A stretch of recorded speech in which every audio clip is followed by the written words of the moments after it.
so I shouldn't miss anything. I'm going to have up on the chat and desktop over on QA, so I should be able to see everything.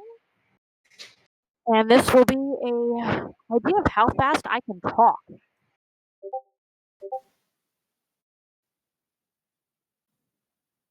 Yeah, this is public relations and respectability politics.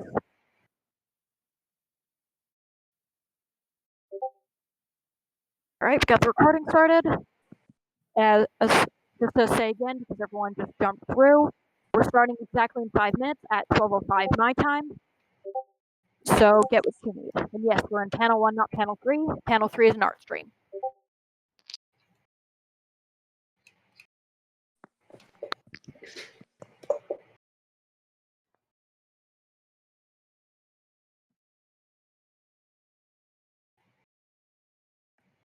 Oh, will this panel be recorded? Yeah, I'm kind of holding it in my left, sorry. Will this panel be recorded? Yes, it will be recorded.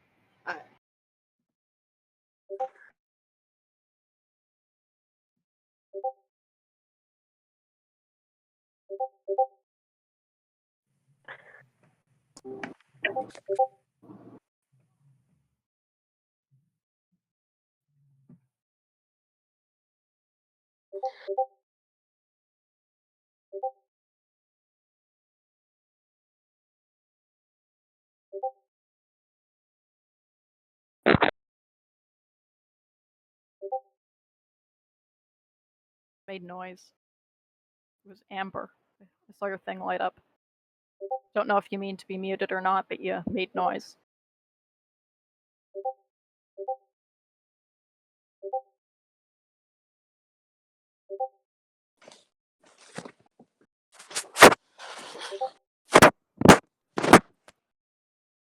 Jasper, you're also making noise.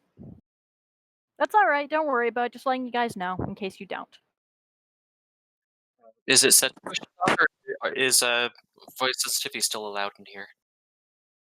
Pardon me? I caught like half of that.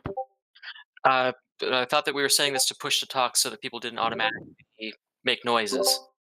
Yeah, I'm not currently running push to talk, but I've done voice chat before on my laptop, so it should be fine for me. I don't know how it's set up for everyone else. Fine, Kale, I'm just talking about stopping unexpected disruptions. Alright, that's fine. If we can add push to talk, but it may mute me. There should be a Discord permissions. You can set it up so the panelists are allowed voice sensitivity, but everybody else has to talk. Yeah, that makes sense, though I'm not on the staff, so I wouldn't have the permissions to set that up. And yes, Jasper, you're good now. I haven't heard you. We can hear you typing mouse. Pardon me? We can hear mouse typing. No problem, just letting people know. Right.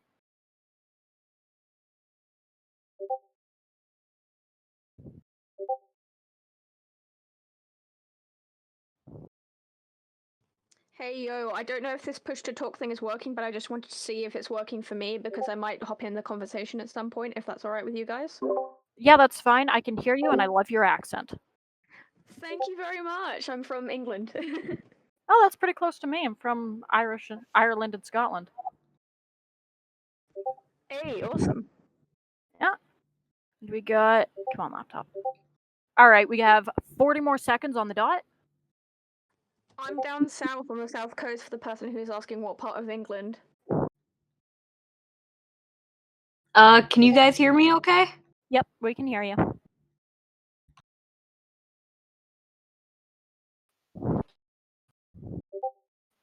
Can I be listening just fine? Yeah, I can hear you. And that's 15 seconds till we start? Just to check, this is public relations and respectability politics. Mm-hmm.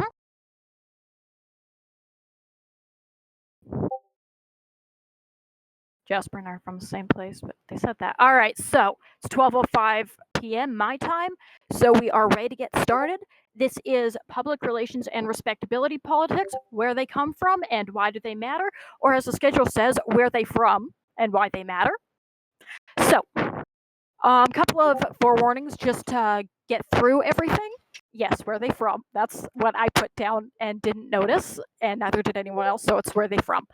So, I'm going to just start this off by saying that I am entirely fictionkin. So those of you on the Therian side, I can't speak for everything on that end, just what I've seen. And thank you, Leviathan. So what we're going to talk about here is effectively from the rise where the original start of the Otherkin community as we know it in the 90s, where we had email lists and very closed off forums, to where we are now on social media with Web 3.0, because we are 3.0 at this point, and what that means for our community, how things have changed, and whether or not all of that is a good thing. Because everyone, yes, does love to say, oh, welcome back to the good old days when nobody knew who we were and everything was awesome. But there are bad parts of that because nostalgia, hindsight 2020, and everything that has to do with that. Yes, Web 3.0, because it is Web 3.0 at this point. Because Web 1.0, as we could say, was way back when you only got on the internet if you knew how to set up an entire router and the whole network and everything. Web 2.0 is everyone slowly starting to get on, but nobody really knowing what we were dealing with. Web 3.0 is everyone on the internet, and so is everyone on the corporation side. Everyone kind of knows what it is, instead of it being just the wild wilderness where there are evil people and nobody quite knows how it works. Everyone knows how it works and everyone's using it to their advantage. And yes, Aerothan, you are old. So what we're going to talk about is a lot of those things, how our community presents otherwise towards PR and to other communities and the general world, and respectability politics, because those have been cropping up a lot more. Because back when, even before I started, because I showed up like 2011, 2012, so doesn't feel like 10 years, but it's been up there now, and how respectability politics, basically the idea of you have to fit this certain standard in order to be accepted, which is tying into gatekeeping. And what's up with that? What parts of it are good and what parts of it are bad? So let's start off with the first topic here, which is that, well, we've gotten more and more visible over time. We're not really at the point where invite only email lists and groups and sometimes forums if we're lucky. We're out on social media, like we said in the last panel, was yeah, everyone can find everyone here. You just got to Google her otherkin and see what you find. And all right, that's a good thing and a bad thing. It's a bad thing because, well, we have so many more trolls, so many more people know who we are, and if people can mock things on the internet, they will. People really like that. Our Athene. Okay. So that is a bit of a bad thing, but it's also a good thing because it makes us easier to access, which means people who do not know all of the terminology, who just know that there's something, well, now they can find it a lot easier. Like with the first panel that House of Chimeras did with the separate communities, with the WereNet community, the Otherkin community, the elves, the unicorns, they were completely separate until they accidentally found each other. Nowadays, that would be nearly impossible just because everything is so interconnected. And that's a bit of a double edged sword. On one hand, it's really easy to find us if you want to find us and figure out if you're one of us. I do not mean to be breathing into my mic, sorry. Let me switch this real quick. All right, is this a bit better?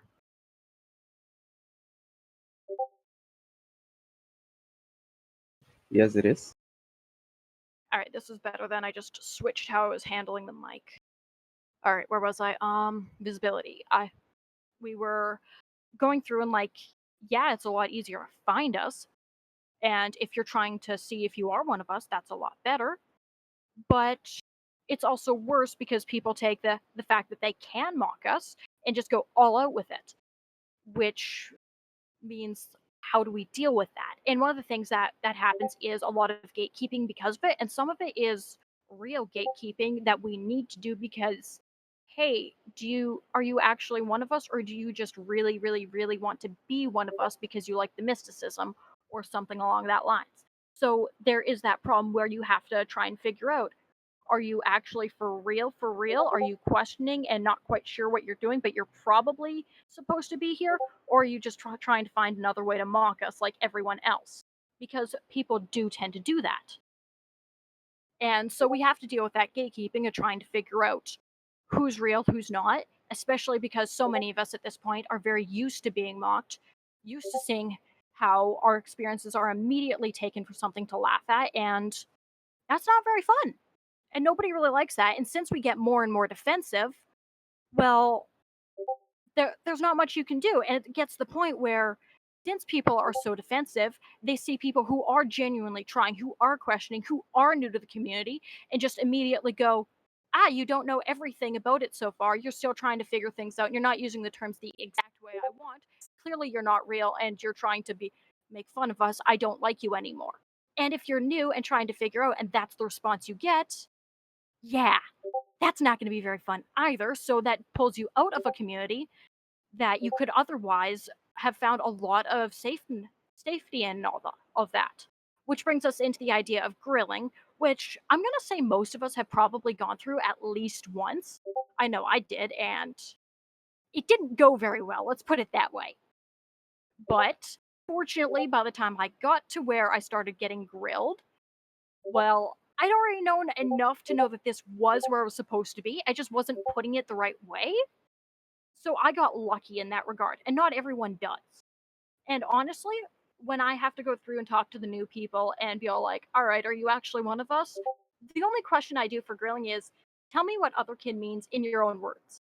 And if they manage to get, okay, I'm identifying as the thing, I'm not doing it for fun, I actually am this thing. And if upon further prompting, like, yeah, I don't choose to be this, this is what I am, I'm like, good job. That's what you need to know. All right, you clearly know what you're doing. And as far as they get that far, then they're probably in the right place. But people don't always go about it that way. And then it gets to the point where we try and figure out how to gatekeep in such a way that it keeps us safe, but doesn't bar people who are actually like us from staying out of the community. And there are lots of ways to tell. Like, for example, if someone has 20 kin types for whatever reason, and it's like, okay, are you questioning and have no idea what you're doing and still figuring things out?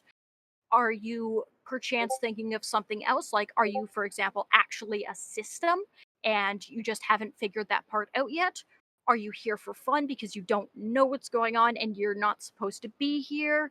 Or do you actually just have the worst roll of the dice ever and you actually have 20 kin types, which has happened?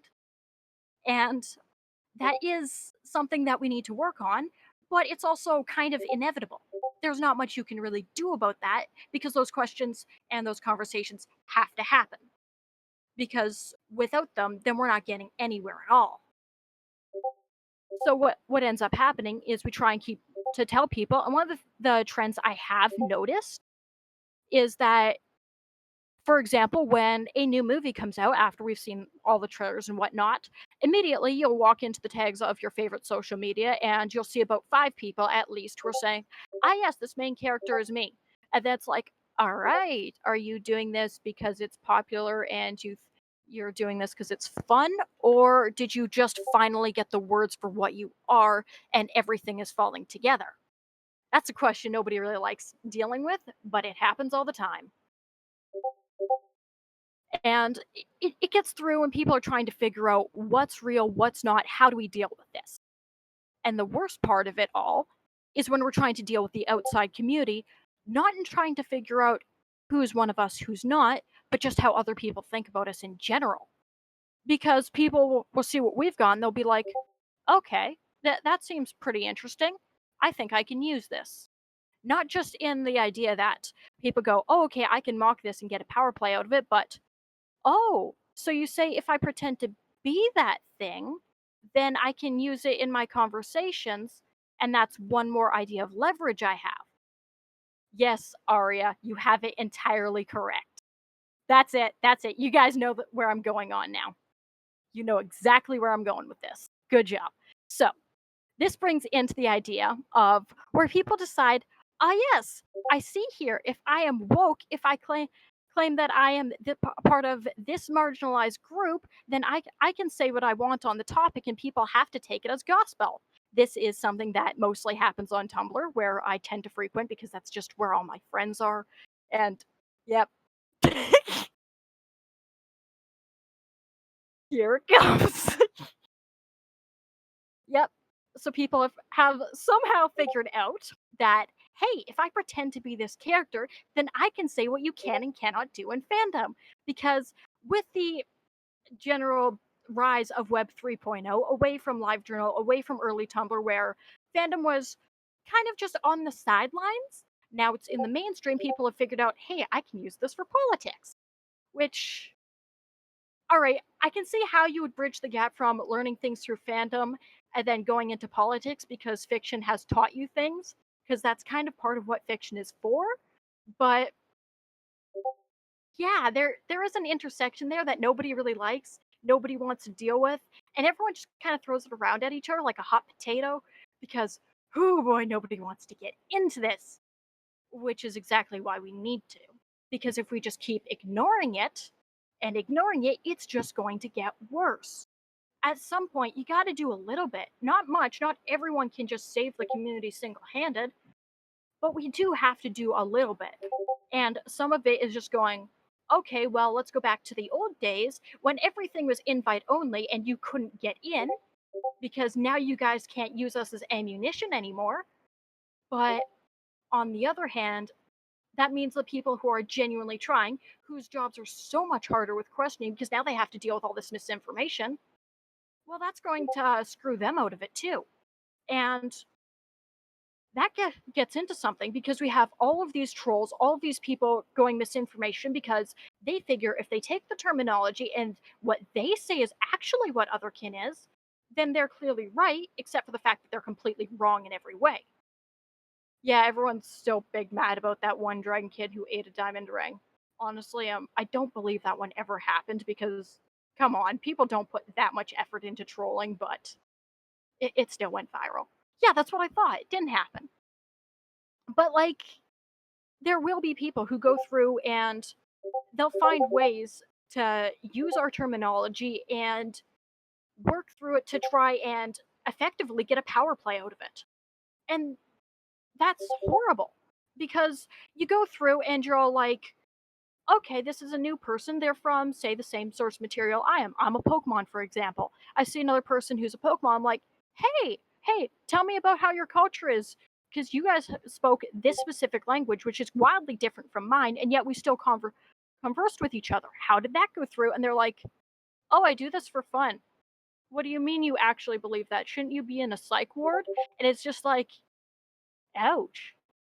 Because, like, it's one thing to be told, oh, shouldn't you be in a psych ward from someone who's coming off of a blog who's meant to mock everything that's ever been on Tumblr versus someone who you genuinely thought was part of the community and now they're laughing at you too.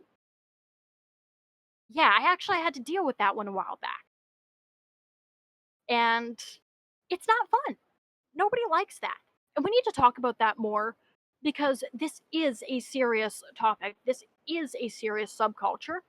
And people tend to just shove all the fluff in there because they figure they can use it. And then we have to ask, what are we going to do about it? Because we could go back to the old days with invite only panels and whatnot, but that's also not going to help us trying to get actual people back in because there were good and bad things about the times before. We can't really go back to that because on one hand we're already out in the open, and on the other hand it wouldn't work anyway because we wouldn't be able to find all the new people even if we did manage to pull that one off. We're in the open now, before well, blah, for better or for worse.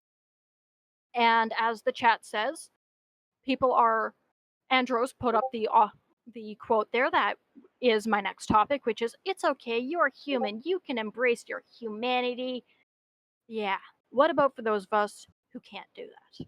What about for those of us for whom humanity is a summer's fling of a thing, or as Paige so eloquently put it a while back, that, where'd it go? That humanity for them is just That is what happens when you have the lease left on a 1-year shitty, no air conditioning apartment. Yeah, there are some of those who we cannot say that, "Oh, yeah, we're totally human now, it's just a part of my identity."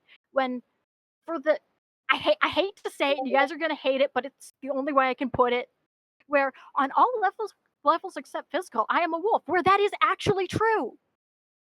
I know I had to say it. It's horrible, nobody likes it when it's put that way, but for a lot of us, it's true. And what are we gonna do about that?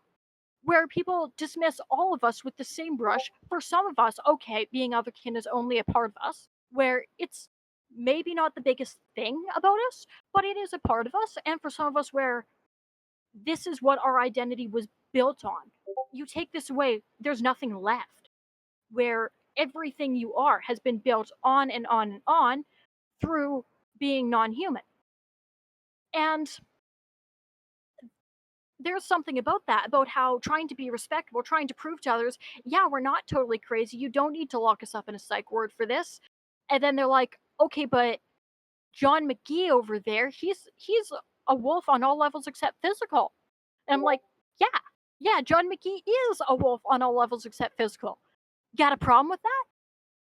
And unfortunately, people do have a problem with that. And trying to balance, okay, how do we make these people stop having a problem with that? And just being unapologetic about what we are. And one of the things I have noticed is even amongst our own community, where we shouldn't need to have the respectability politics, where we should be able to just be what we are, because we all understand that this is just what we are. It doesn't work because we're all like, okay, say for example, you're fiction kin. All right, so I see you must have had this in a past life. It must only be a part of you. It must only be, you must have these specific memories, but those memories can't be too bad. If they end up leaving you a little bit traumatized, that's not okay. But it can only be a part of you. You can walk on your toes, but only when it's trendy. You don't get to snarl at people because that's a part of your habit. Yeah, that that's a problem because I understand trying to do that towards the outside world where they're never going to accept it unless it's in the most palatable way possible. But we do that amongst each other as well. And it's honestly a little hurting. Yes, Poppy, you've got it right. Exotrauma. A word that once I realized what it was, I started crying on the spot because it felt so right. And all I'd ever heard before was, oh no, kin types don't affect you that much. Yeah, they do. Surprise, yeah, they do. And people are going through, all the new kids trying to weed through all this information and be all like, okay, so I got through the whole kinny stuff. Yeah, I hate the term too, but it's out for, and if they want to name themselves, they can, where they finally get through and be like, all right, so I have found people who actually understand what having a kin type is. And all right, yeah, what do you mean it can't affect me that much? But it does. So not only do you have to go through the fluff that has come up in recent years, but then you have to go through the gatekeeping that we built as a defense and the respectability politics of trying to have public relations where it's not going to work that way. And here is something that a lot of you might go, but this is the best way I have thought to put it. Because the closest comparison to this, yes, actually, Norix, I will do that quite quickly. Exotrauma is trauma, but with the prefix exo, which is to say out of, versus endo, which is in, which is to say trauma that has carried over to what you are now from your kin types. For example, if I can only handle very specific types of apple pie because one person who basically destroyed my life in one of my kin types made a very specific apple pie. I see anything like it, I start freaking out. That is a very mild form of exotrauma. I really don't want to get into the bigger exotrauma for somewhat obvious reasons, but that is what exotrauma is, just on a general idea. And yes, I am going through that. Yeah, being otherkin isn't a delusion. We're just going through, and yeah, that's kind of taken for given. So here's the part where it really throws us off when it comes to public relations. So we try to ensure that we're palatable, that people believe us, that we can do all these things so people think, for lack of a better term, we're normal. Sounds good, right? there's another community that has to go through something like this, and they are different in ways. And I will preface this by saying that they do not experience things the same way that we do, and they do have a lot more challenges that we do. And here is a take that was, all right, see you, Zevagonzo. But here's a take that was mentioned once. I think I could be wrong. I could be wrong. It was either Victim of Changes or Vagabond Sun that pointed this one out. Is that you get through with all of this trying to be palatable when most of us can't be, and it reminds me a lot of what I go through in the queer community, where it's gay assimilation versus queer liberation. And yes, they are oppressed in ways that we are not, but in the end, it's not that different. Are we trying to be palatable? Are we trying to assimilate? All right, we get we get this. All right, people understand that you can be otherkin and it's fine, but they expect us to fit a certain mold, be a certain way of otherkin, when most of us aren't.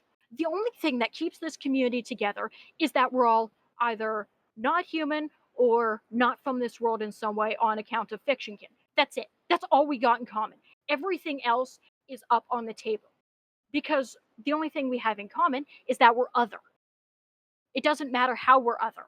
If everyone is supposed to be, for example, gray, well, everyone under a rainbow of any kind is other. And sure, someone who's purple may be completely different from someone who's green or red. Maybe the person who's red will be somewhat in common with the person who's purple, but they don't really have anything in common except for the fact that they're not gray. So, how are we supposed to get along? How are we supposed to assimilate, simplify our community down to a point where, all right, people will accept it? All they want is gray, but we can't be gray. All they want is something palatable that they can deal with, but that's not possible. They're asking for the impossible and trying to push it down as this one particular thing instead of a varied, complete rainbow of different experiences that are only putting up with this together because they have no other choice. Well, what are we going to do about that?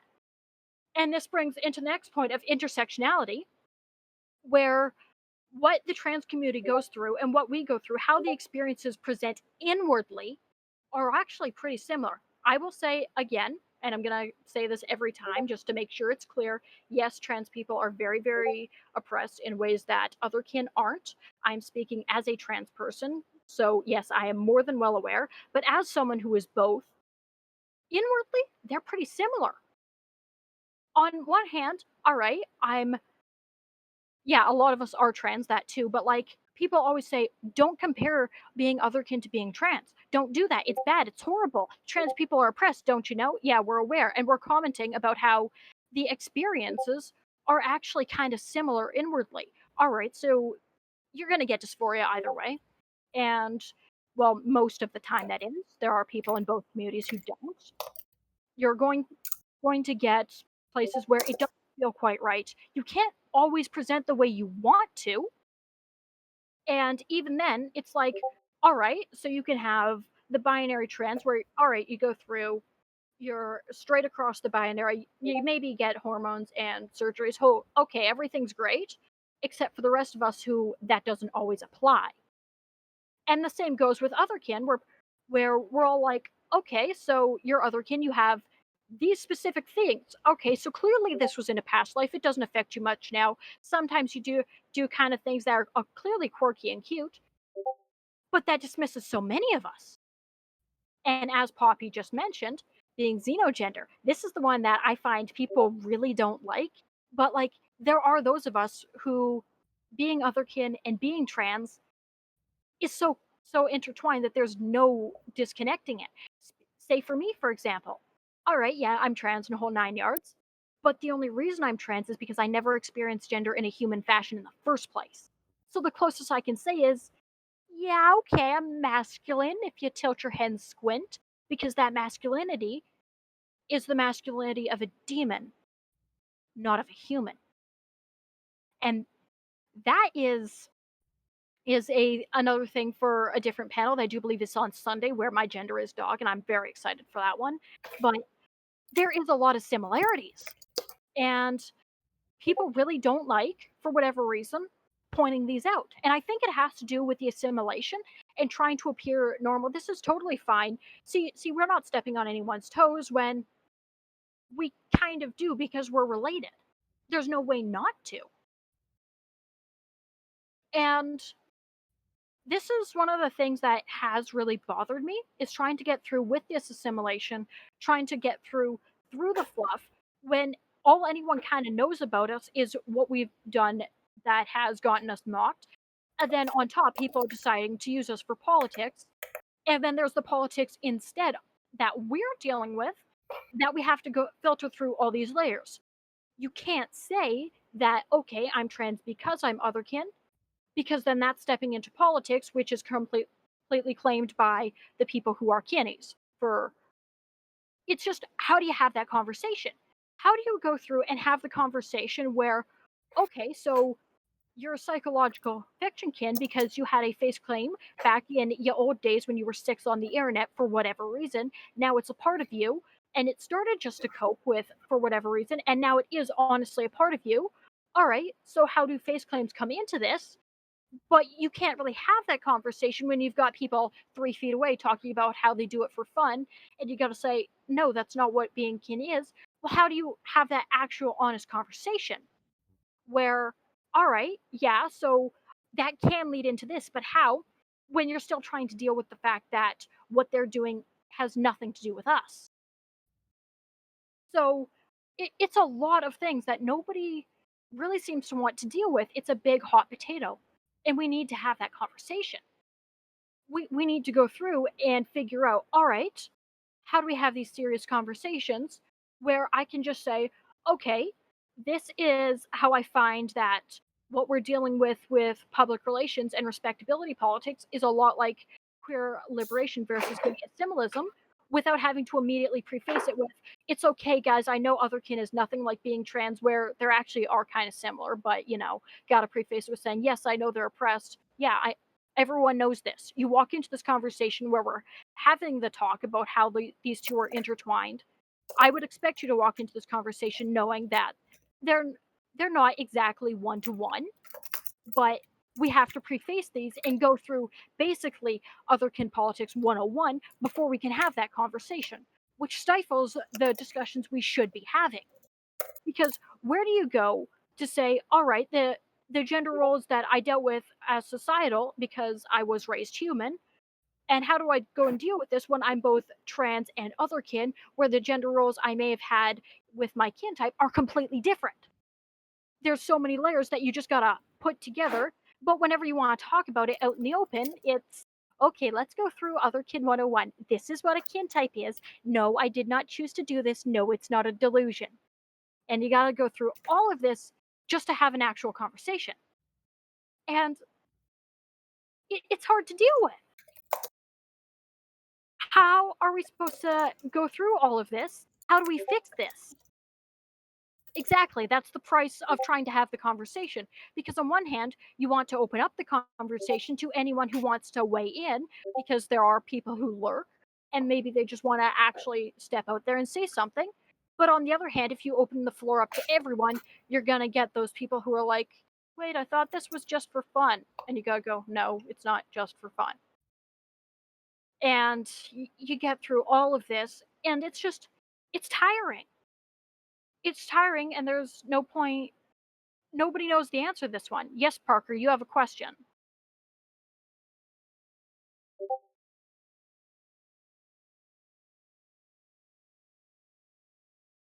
I'm only half watching the chat, by the way, because I'm just kind of staring out into the room and ranting, as one does.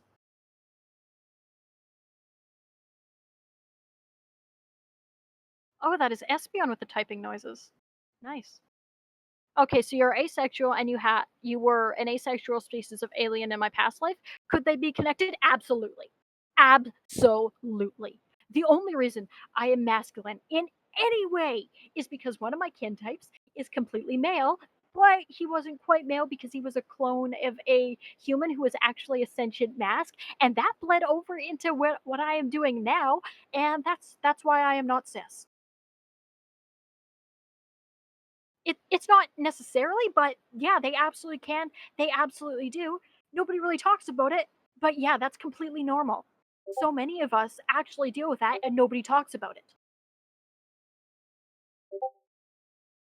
And this is honestly one of the things I do genuinely honestly love about the community is the variety.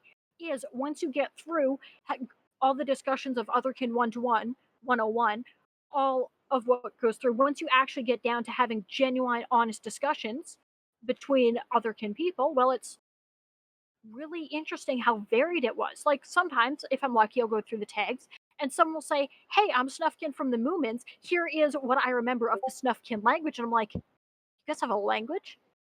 What are you willing to teach me? Oh my god, that's amazing." And you go through and you actually have these discussions of how we're similar, how we're different, and what that means. Xenogender, Kayla, is, as far as I know, some sort of alien gender outside the binary, from xeno meaning something along the lines of extraterrestrial. So, as far as I know, that's what that's about. It is an alien type of gender. All right. Okay. So it's a. All right. Cool. Poppy and Miles explained it pretty all right. But like, we go through and actually having those conversations, actually going through and understanding what we're all bringing to the table is fascinating. Because, like, all right, I'll go through and I'll be like, huzzah, I have made a recipe from back when I was a deity. And people are like, sweet, what did you have to change? I'm like, all right, so we don't have this specific plant. So I substituted it with this, which is the closest I could find. I could not find this in any way. So I mixed these three things. So you tell some of the history of how you got this, both in how you figured out this recipe from what you are now, and maybe how it originally developed in wherever you're from. Because ultimately, with us all being other, with that being the only thing that we have to put ourselves together, is that we are completely different. And that gives us so many more points of view than we could ever have imagined. Like, one of the things that caught me basically off guard was when I go through and I read about human psychology. Well, I'm not going to experience it the same way because I'm not looking at it from a human, from someone analyzing their own behavior. I'm looking at this from an outsider's perspective. And that's got something there. And we never have these conversations. And these are the conversations that I want to have. I want to explain, all right, so you're looking at this from an outsider's perspective because you're an alien, and I'm looking at this from an outsider's perspective because I'm a Pokemon. How are those different? What are the similarities between you and me, other than the fact that we're both not human in some way? What are the similarities? What are the differences? And this is where I've been hemming and hawing about what I wanted to do for my panel. Was one of the things I wanted to ask was either this one of public relations, or I wanted to go, okay, we're all non-human, so what is humanity? We all know what it's not because we're not. So what is it? And that's a conversation we'll have to have. And Rye, we are a part of a community where kinning is a growing thing, which concerns us due to how they handle it. Do I have any suggestions on how to approach it, and what can we say to them as advice in the future without coming off as gatekeeping? Oh boy. All right, this is something I actually, and as Paige just said, a lot of the gatekeeping comes from humans because their experiences are so human centric. That's this is one where I cannot say for the Therian side of things. I absolutely cannot. The closest I come to Therian is being an Absol, and even then, it was largely dominated by being fiction kin. So, what I personally do when I go through the tags and I see new people who are clearly trying it out, I have a guide, and I'm going to go grab that right now and post it. Which this is just the one I wrote up a while ago. Those of you who follow me on Tumblr, you've probably seen it about a million times. So, I gotta jump over onto. Oh, thank you, Crow. I love that.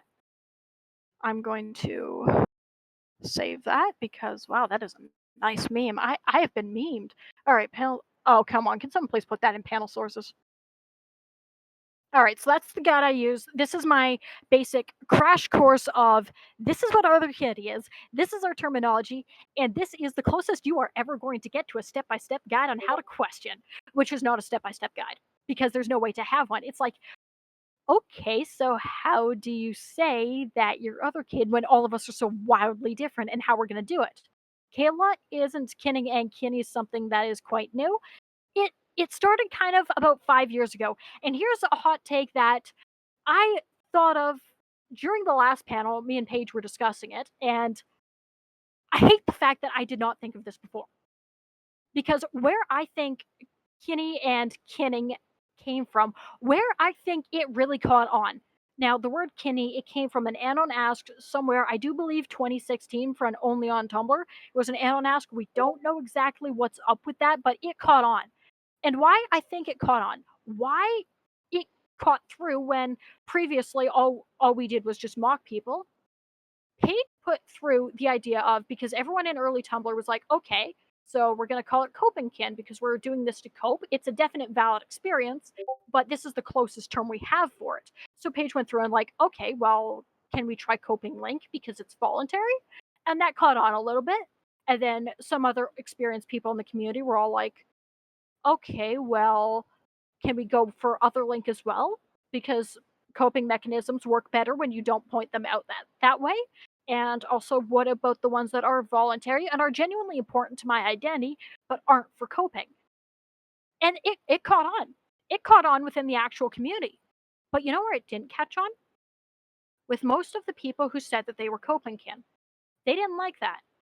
And I think that though people who decided to say that they were coping kin and refused to say coping link because they wanted to admit that they were part of the community when they didn't fit the definition. Now, I'm sure part of it was that coping link was a new term. They'd have to build up the community, and people don't really like doing that, especially when the people who are all doing that are mostly going through some things. Aprika? Apikira. Okay. Okay, your name is very dark, so they people who were coping kin did not like the idea of coping link. Sorry, that's cutting out.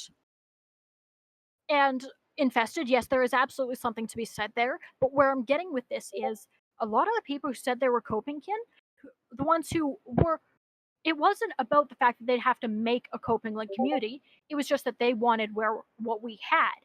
They didn't catch on to coping link at all. I'm pretty sure those people became the original kinnies because now they could claim whatever they wanted. They could twist the terminology, except because they had a specific fun, fluffy term for it. Well, there was nothing we could do. We couldn't call them wishkin, we couldn't call them tumblerkin and roll their eyes at them because, oh, this is what it is. And they did everything they could trying to effectively reclaim what was never theirs in the first place. And yes, Maxwell, some of it was saying about it, it was framed as a slur. And the reason that was, and I'm sorry, I cannot censor this one because I am on voice. The reason that was brought up was very early on when Kinney was first said. A lot of trans otherkin folk were like, can we please not use that even if we think it's funny because it reminds me of the T slur? And for those of you who do not know the T slur, it is that one. And a lot of us, me included, I was one of the few who said, hey, I understand that wasn't your intention. You're just trying to make fun of us as normal. But can you not do that? And it didn't work. Because kinnies, the coping kin people who moved on into a new term where people wouldn't immediately go, hey, that's outdated terminology. Can you use coping link? That's not what they wanted. They didn't want to properly coping link or anything. They just wanted to take what otherkin had and use it for their own advantage. They jumped into being the first kinnies, to which they made it clear that no, we're doing this for fun, we're doing this for choice, and we're also doing this as a power play to tell people what they can and cannot do because that's the type of people we are. And that's where that started. If I'm not wrong. I think that's where that might have come from. As Orb, I think a lot of what we now consider kinnies were folks who ranked things as kin, ID, selfhood. Yeah, those are the people. And what they do it that way is they do it partially because it's organization, but yeah, these are the same people because the original idea behind those were people who misunderstood the difference between kin and hearted, which okay, I can get where the mistake would be made with the actual word kin being of family too, because you're kin of this person because they're your brother. And I can see where that comes from, but that's not the etymology of the word because the etymology of the word is from kind, because it came from elf kind and other kind, and the D got dropped off. Which is why you'll see a lot of the older people in the community, me involved, um, we keep going back to the actual kind suffix because you'll see me. I don't say fiction kin, I say fiction kind, just to because someone's going to go, hey, why do you put the D on there? And I get to explain the history, and they're going to go, wait, that's what it is? And I'm holding out for, call it optimistic of me, call it very optimistic of me, but maybe I can get at least one person to realize that past the fluff, past the misinformation, this is what it is, and realize that that's the word they needed all of their life. Randy, I do believe, I'm pretty sure it was just someone making a typo. You'll have to ask House of Chimera. They are the one to ask about that. But Andros, I hate that. I want you to know I hate that. You're valid and you're completely right, but I hate that. No, please stay. Okay. Oh, I completely lost my train of thought. But like, in order to get anything done, we have to go through all the fluff, all the misinformation, in order to have the actual genuine conversations that we want to have. And it makes finding each other so much harder because, on one hand, yeah, okay, we're all out in the open. All you gotta do is go at someone or slide into their DMs as you please. But it's also, okay, are you actually doing this, or are you one more person who's trying to destroy my community? And this is one thing where I personally find a difference between a lot of the fiction kin community and a lot of the therianthropes, because most of the kinnies are more prevalent as fiction kin because that's just how it be.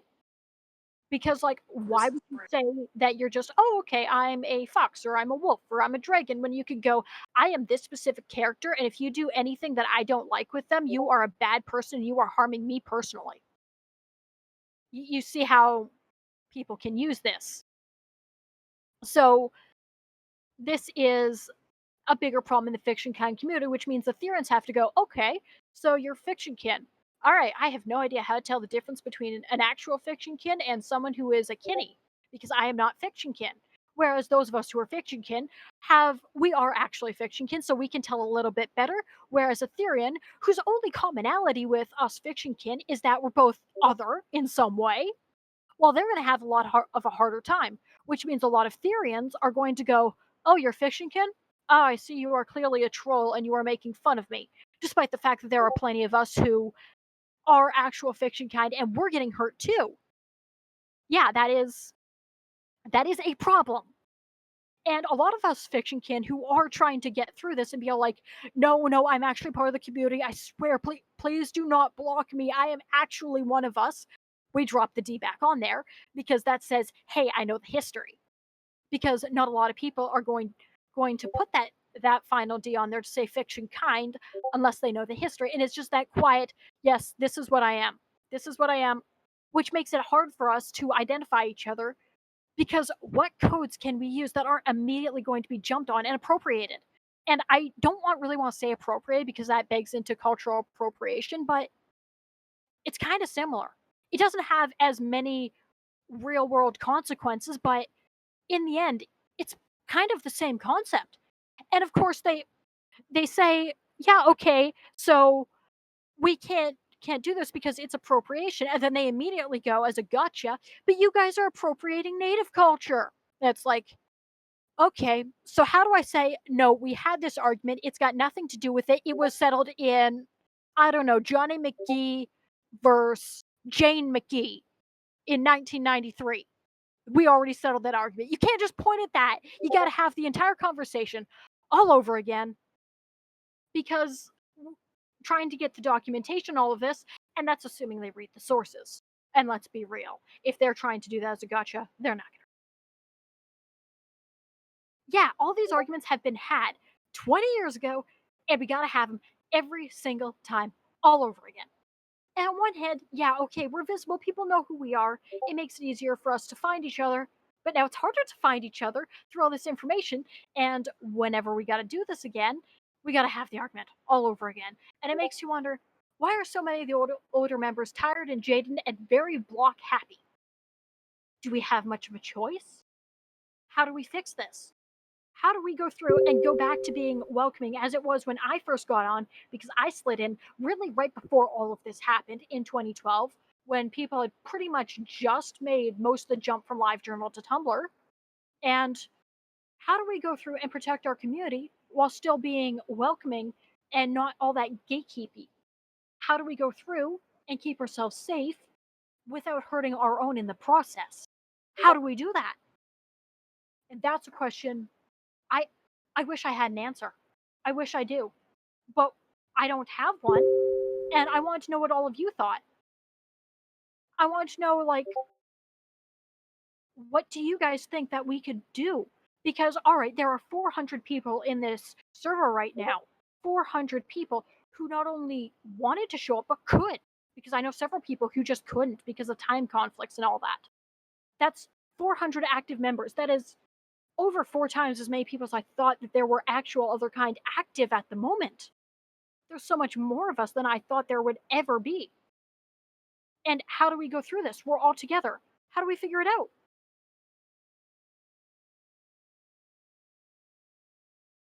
And Blood Muffins, we shall see you later. We got 10 more minutes, so then I don't actually know what the schedule says next, but Dove one, you make me wish I was Dragonkin. But this is what I want to know. And the funniest thing that looking up at the chat, what Braden just said, all of the self-care stuff, that would work great for coping linking. Don't get me wrong, I will occasionally go for the ones that are less bad, and I will request stuff for my coping links because that's perfect. All of the culture they've built would be great if they would just accept that they're doing it for fun, but they won't. They just want to keep mistreating us and using it as a power play so that they can talk over someone so they can effectively be the classroom bully. But what they've built could be used for something productive, and they just don't do that. How do we fix that one? And I saw a question from Parker about using the kin chow called Kitty Time. All right, you know what? There are times when it's actually a good joke, but there's a big difference between Kinnies as Wishkin and Kinny as, okay, bring back the D kind of joke. That there is that part, and Beethoven dash dash. Yeah, you're right. Nobody wants to admit it, but you're right. We're not like marginalized to the point where people will actually try to kill us, but that doesn't mean we're having an easy time either. It's not easy to do this. It's not easy to say, hey, by the way, I'm not human. It's not easy to say any of this, and that gets back to the point that people still aren't chill. How do we get back to that?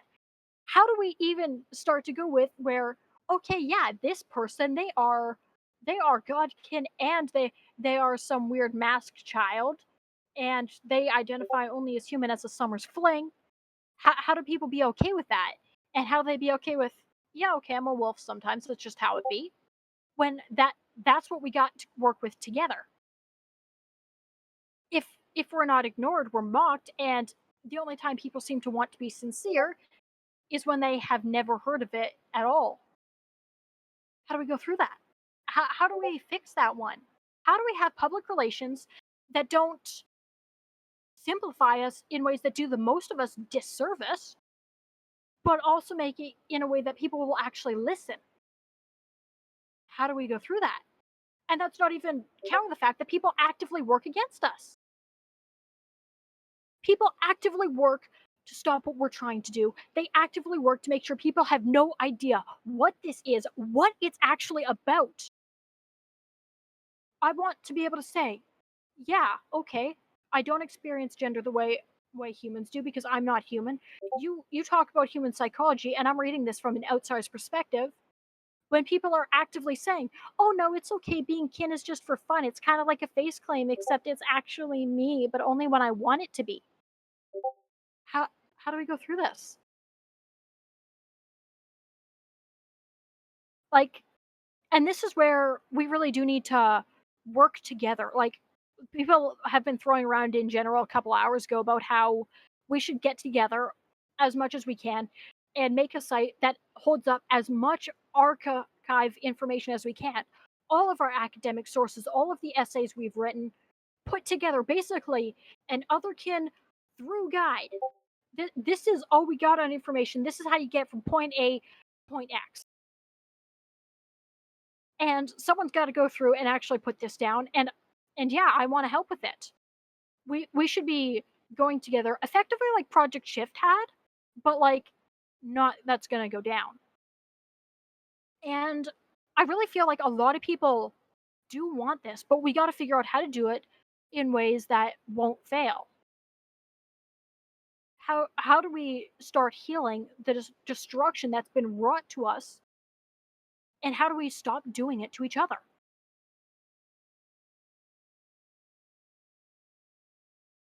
And it would be best, I think, to actually get everything in one place because what the resources we have are great, but you got to go talk to like 20 different people. That's assuming you can get a hold of them.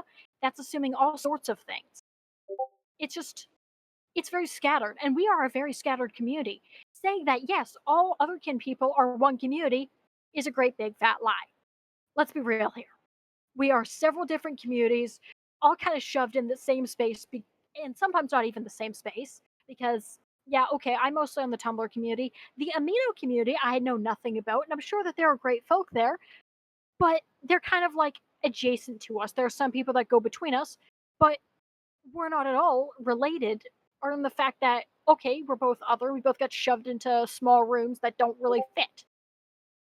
And trying to have actually centralized things, well, that's part of what Web 2.0 and Web 3.0 were trying to achieve. But it's also, if we put it all in one place, that means it's even less effort for people to destroy us further. Something, Hale? Yes? On that subject, I was around since the really early days, and back then there was nothing but Usenet groups and IRC chats. So usually when you went on back in those days, there was the 2 or 3 places that were a little difficult to find because, of course, search was difficult back then. But everybody was there. Nowadays, it's all been splintered off into a million different directions, and our current solution that I've noticed practically everywhere is we have a handful of public facing places that anybody can get into, and then several layers deeper of more and more and more reclusive places where people have to go from the entry point of the public place and know people to get into the deeper places because the deeper you go, the more open people can feel. And one of the things that I originally thought of back when I was still baby coding and didn't really understand how things worked is be like, all right, could we have a public facing wiki? But the moment you ask anyone inside of it, they give you, for example, an invite into the backside of the site, which is the forums, which is the place, which is basically having a notice board and a locked door. Where you're in the right place, you just have to ask to get into it. Yep, But that'd be then like all again, Dragon King communities. We have a public facing space, and once you've proven that you're not a nasty troll, you are actually allowed in to see where the real stuff is. yeah, and that would be excellent. Frankly, if there was something like that, it would be awesome. But there's also the thing is there's people who will play the long con trying to get in, trying to get information. And it's like, all right, how do we get everyone in on that? It would have to be a pretty big thing. And the problem is a lot of different places, well, they'll aim too high and fall way too short.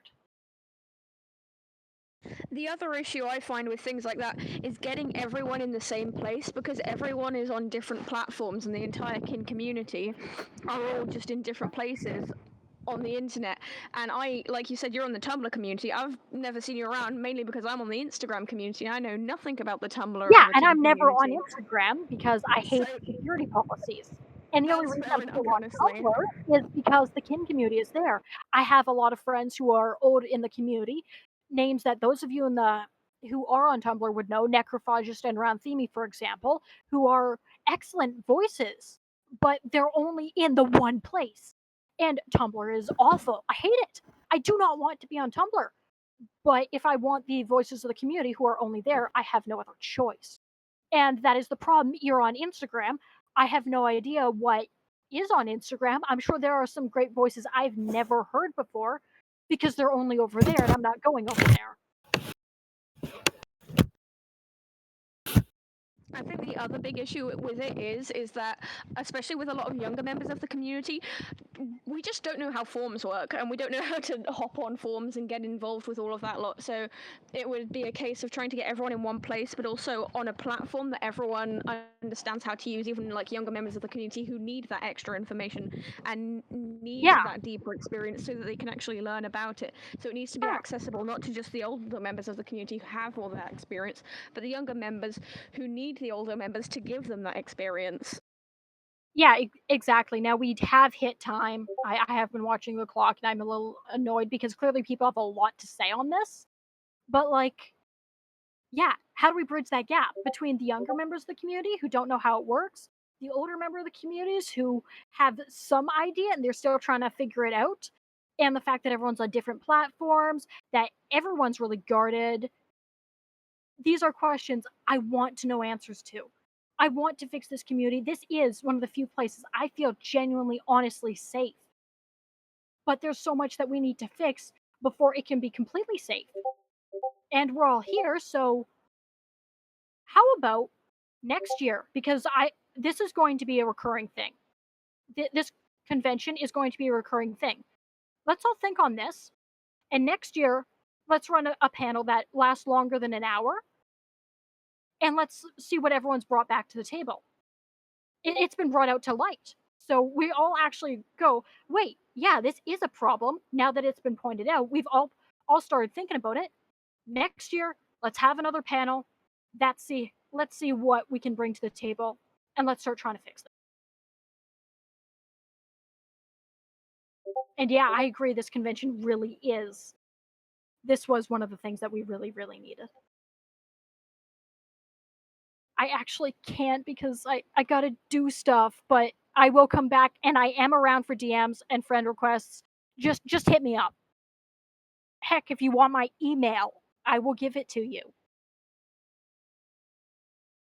Yeah, just Maxwell, I have no idea when you left, so you missed stuff. But this panel is recorded, by the way, so that's okay. It is recorded. So I will be getting that, and I will not be shutting up about it. But yes, thank you so much, everyone, for listening, for being here. And yeah, that was me. Have a great day, guys, and I will be around for most other panels. Thank you so much for that. You hosted an amazing panel. That was really informative. Thank you. I was super nervous about this. You did really good. Thank you. Thank you, It was everyone, so much. very well done. It was Okay, great I'm gonna hearing grab you the talk. Yeah. Great Yes, thank you panel. very much, Pale. Thank you very much. All right, I'm Gives signing off everyone voice something to chat go right think now. about.